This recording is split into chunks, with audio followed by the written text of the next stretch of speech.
Jadi saat ini kita akan mulai membahas mengenai kasus yang kedua. Nah, kasus yang kedua ini yang berperan sebagai coach adalah saya, dan saya Vika Sinulungan. Yang berperan sebagai coachee adalah Ibu Megawati Kumambong dan pengamat adalah Ibu Winsi Lengko. Nah, kasus yang kedua adalah seorang murid yang bercerita jika dia merasa diperlakukan tidak adil oleh seorang guru. Guru tersebut membuka les privat, dan sebagian besar murid di kelas mengikuti les privat tersebut, kecuali murid tersebut. Murid tersebut merasa tidak nyaman ketika guru sering menyindir murid yang tidak mau ikut les privatnya.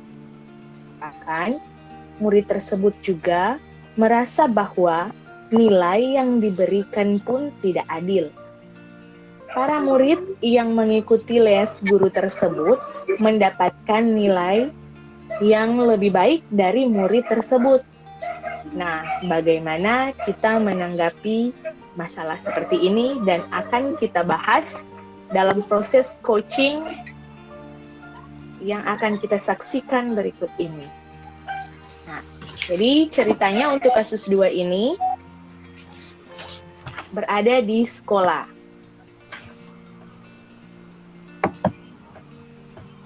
Pada jam istirahat di SMA di Minahasa Selatan, seorang guru berjalan di koridor sekolah dan mendapati seorang murid yang bernama Mega sedang duduk termenung dan melamun. Guru tersebut datang mendekati murid tersebut dan berkata, "Mega, bisakah kita bicara sebentar?" Iya, Bu, bisa. Ibu mau bertanya.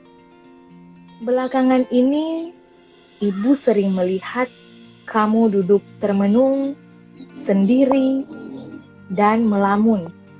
Apa ada masalah? Sebenarnya ada, Bu. Bisakah kamu menceritakan apa yang kamu rasakan saat ini kepada Ibu? Kalau mau jujur, sebenarnya belakangan ini saya merasa tidak nyaman saat belajar mata pelajaran matematika, Bu. Dan itu sangat mengganggu pikiran saya.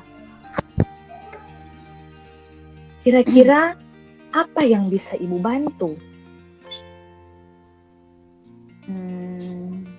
Kalau bisa, Bu, saya ingin mendapatkan solusi sih dari masalah saya ini. Apakah ada lagi?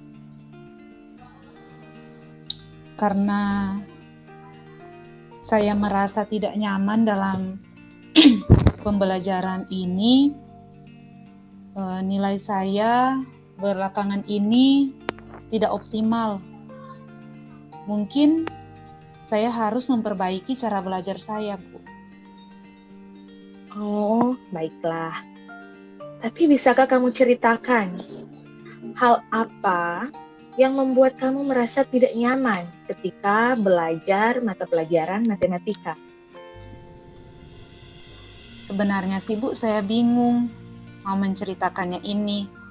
Karena belakangan ini saya merasa saya diperlakukan tidak adil oleh guru mata pelajaran matematika saya pada saat saya menerima nilai dari hasil ulangan saya.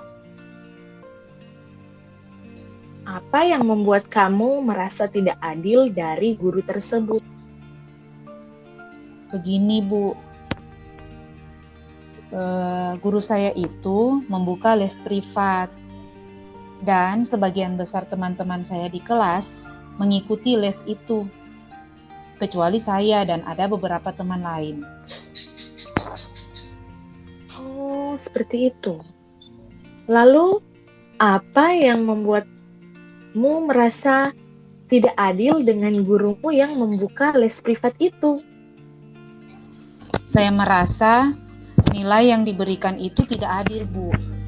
Karena yang saya lihat, teman-teman saya yang mengikuti les privat mendapatkan nilai yang lebih baik dibandingkan saya.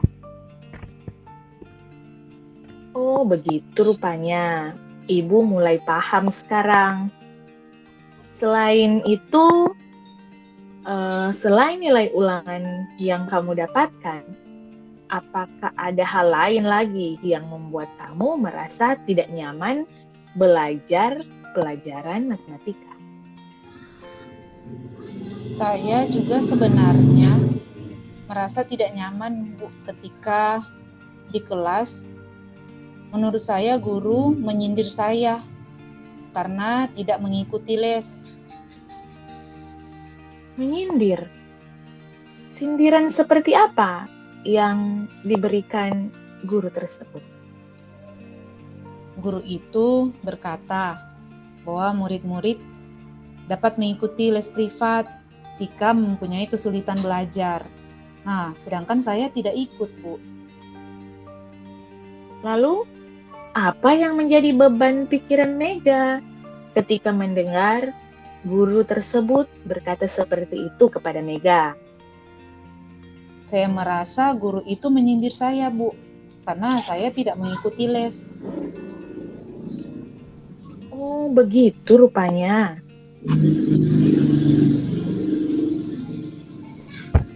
Iya, Bu, saya merasa tidak nyaman.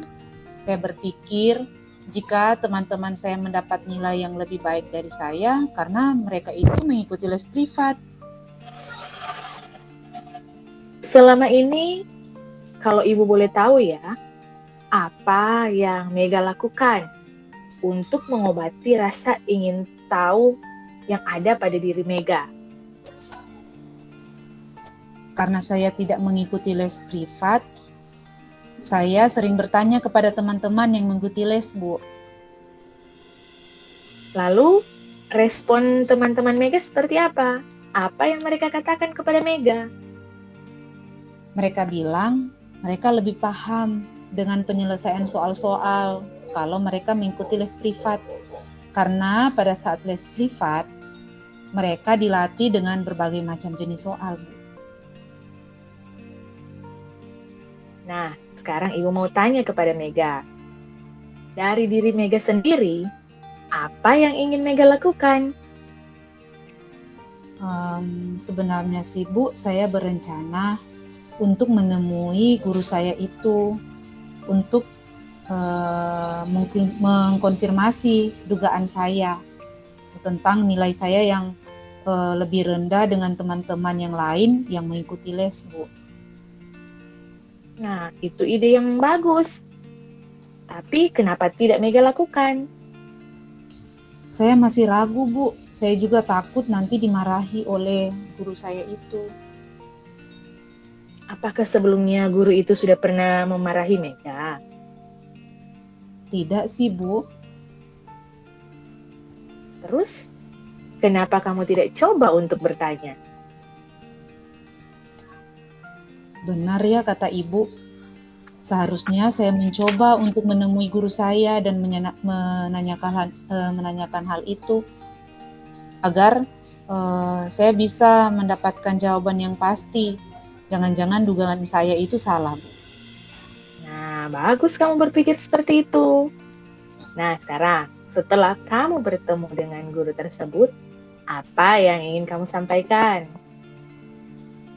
Kalau nanti saya bertemu dengan guru saya itu, saya ingin menyampaikan bahwa saya tidak ikut les karena saya tidak mampu membayar uang lesnya, Bu.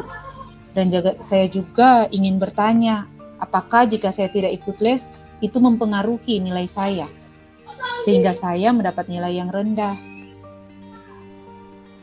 Ya, bagus sekali. Ayo, kamu harus melakukan itu.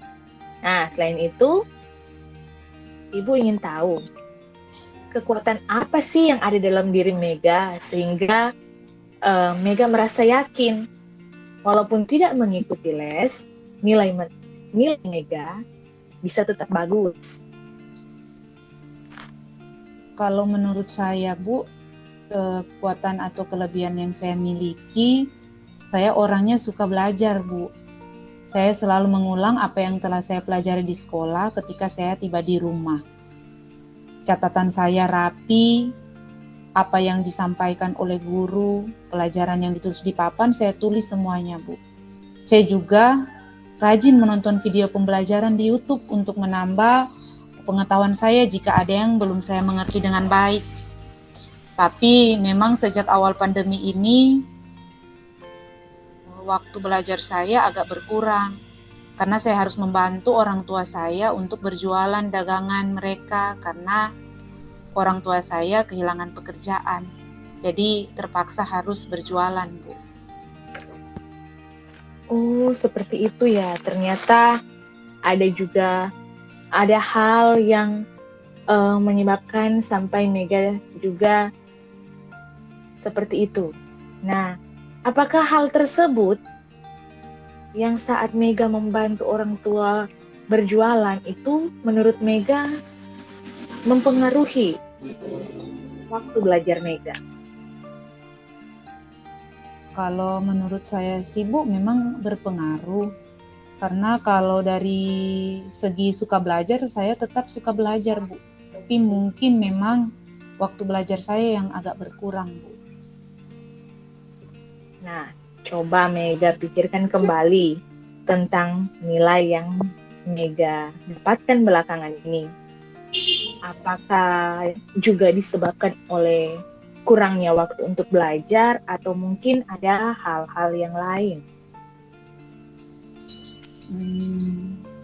Mungkin juga ya, Bu. Jadi menurut Mega, apa yang bisa Mega lakukan?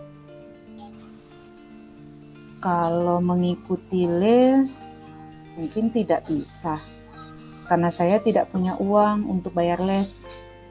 Tapi saya akan minta bantuan teman saya, Bu, yang mengikuti les. Teman saya Parte itu sangat baik, Bu, pada saya. Biasanya jika ada hal yang tidak saya mengerti, teman saya Parte itu selalu menjelaskan hal tersebut dan dia juga mengikuti les, Bu. Nah, jadi apa yang menjadi rencana Mega sekarang? Kalau begitu, saya mau menemui guru saya, Bu. Saya mau menyampaikan bahwa saya tidak ikut les dan bertanya apakah jika saya tidak ikut les itu mempengaruhi nilai saya. Supaya saya bisa tahu bahwa dugaan saya itu benar atau salah. Saya juga akan lebih giat belajar sehingga bisa dapat nilai yang baik walaupun saya tidak bisa ikut les.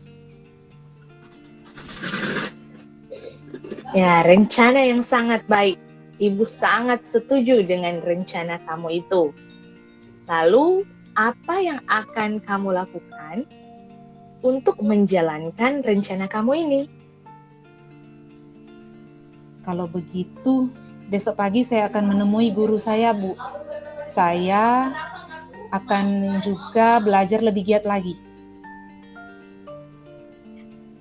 Ya, sangat bagus. Jangan lupa ya, besok kamu harus bertemu dengan guru mata pelajaran matematika. Karena jika ada satu masalah, jika dibicarakan dengan baik, pasti akan ada solusinya. Nah, sekarang Ibu mau tanya, siapa yang akan membantu kamu untuk menjalankan komitmen kamu? Pertama, saya akan panggil teman saya, Bu. Ada teman saya namanya Vika. Dia dekat dengan saya, Bu. Saya akan minta dia untuk menemani saya menemui guru saya, Bu. Kemudian soal belajar, saya akan minta bantuan teman saya Parte untuk membantu saya dalam belajar. Nah, itu sangat baik untuk kamu lakukan. Terima kasih ya, Bu. Saya sekarang sudah agak lega, Bu. dan terima kasih juga saya bisa memperoleh solusi dari masalah saya ini. Iya Mega, sama-sama. Mudah-mudahan dari hasil diskusi kita saat ini dapat bermanfaat untuk mengatasi masalah kamu karena ketidaknyamanan dalam belajar matematika. Jadi kamu jangan melamun lagi ya, harus semangat. Dan jangan lupa untuk melaksanakan rencana kamu dengan penuh tanggung jawab. Pasti semuanya akan berjalan dengan lancar. Oke, Ibu mau jalan dulu ke ruangan guru ya. Oke, Sampai Bu, jumpa. sekali Semangat lagi. ya. Terima kasih ya, Bu. Iya, sama-sama. Ya, sekian pembahasan kasus 2 antara coach dan coachee. Diberikan kesempatan kepada pengamat untuk mengomentari diskusi proses coaching tadi. Sangat baik. Jadi sebagai pengamat kali ini saya sebagai pengamat solusinya akan mengomentari atau memberi masukan tentang proses coaching yang telah dilakukan oleh Coach Ibu Vika kepada coachee itu Mega yang mengalami masalah dengan nilai yang dianggap oleh Vika, oleh Mega sebagai coachee bahwa nilainya tidak tuntas atau kurang karena tidak mengikuti les privat. Nah, pertama langkah model Tirta yang dilakukan yaitu pertama tujuan. Nah, di sini saya lihat bahwa Ibu Vika sebagai coach mampu membantu Mega sebagai coachee dalam yang mengalami masalah dengan penilaian dari ibu guru yang melakukan les privat, di mana melalui pertanyaan-pertanyaan yang diberikan oleh Ibu Vika sebagai coach mampu mengarahkan coachee sehingga apa yang menjadi tujuan dari proses coaching ini dapat terlaksana. Kemudian yang kedua tentang identifikasi, saya melihat di sini bahwa Ibu Vika mampu memberikan pertanyaan-pertanyaan yang reflektif yang dapat menghantar coachee atau Mega untuk dapat menemukan potensi-potensi dalam dirinya sendiri. Nah, selain itu umpan balik yang diberikan oleh Ibu Vika sebagai coach ternyata dapat menghantar Mega sebagai coachee untuk meyakini apa yang menjadi kekuatan-kekuatan yang sebenarnya dimiliki oleh Mega. Nah, di mana kekuatan-kekuatan atau dengan kekuatan-kekuatan atau potensi yang dimiliki oleh Mega sebagai coachee, maka Ibu Vika dapat mengarahkan Mega untuk membangun semangatnya.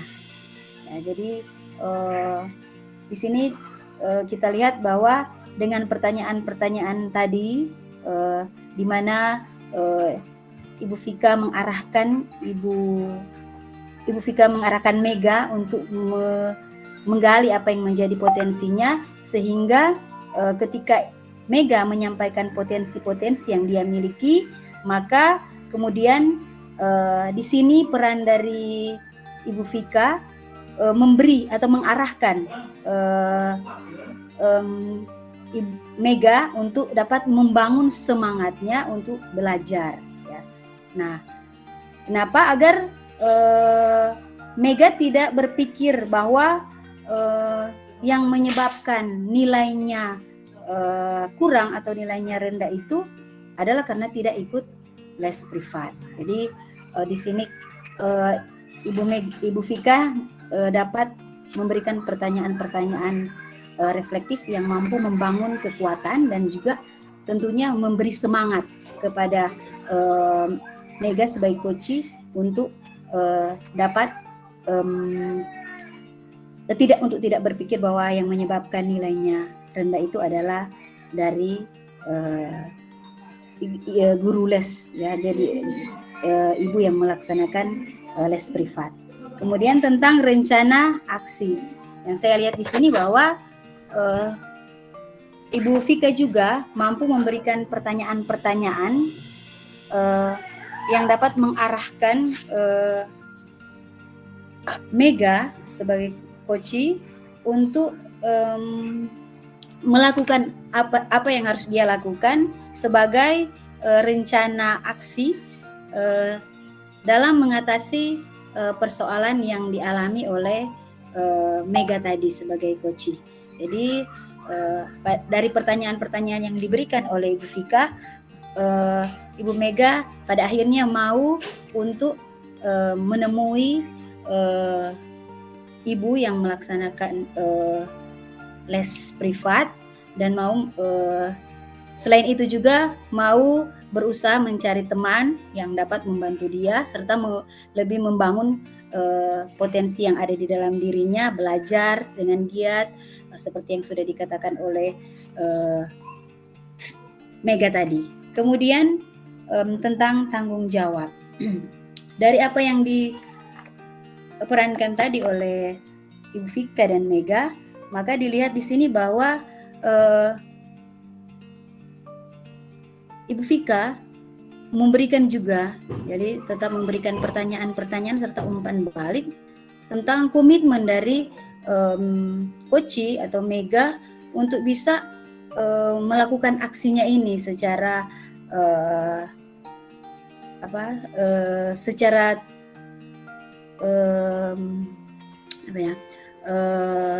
komitmen ini dapat dilaksanakan terus-menerus dan tentunya mampu untuk membina kembali, membuat Mega ini bisa kembali untuk membangun semangatnya untuk bisa lebih menguasai diri dan menguasai untuk lebih bersemangat di dalam belajar dan lebih percaya diri, sehingga tidak berpikir bahwa ketika dia merasa tadi dikatakan Mega karena masa pandemi lalu orang tuanya mengalami di PHK sehingga mengalami kesulitan ekonomi dan Mega tidak memiliki uang untuk membayar les privat. Padahal yang sebenarnya bukan Mega bukan mengalami nilai kurang karena tidak mengikuti les privat. Padahal sebenarnya Mega harus membangun semangat, harus lebih intensif di dalam belajar dan tentunya mencari teman-teman yang dapat membantu Mega untuk bisa bersemangat di dalam belajar. Menurut saya seperti itu. Terima kasih. Mungkin ada dari Ibu Vika dan Ibu Mega. Ya, terima kasih Bu Vinci atas tanggapannya dari pengamatan kasus 2, dari proses coaching kasus 2 yang telah dilaksanakan tadi menggunakan langkah model Tirta. Nah,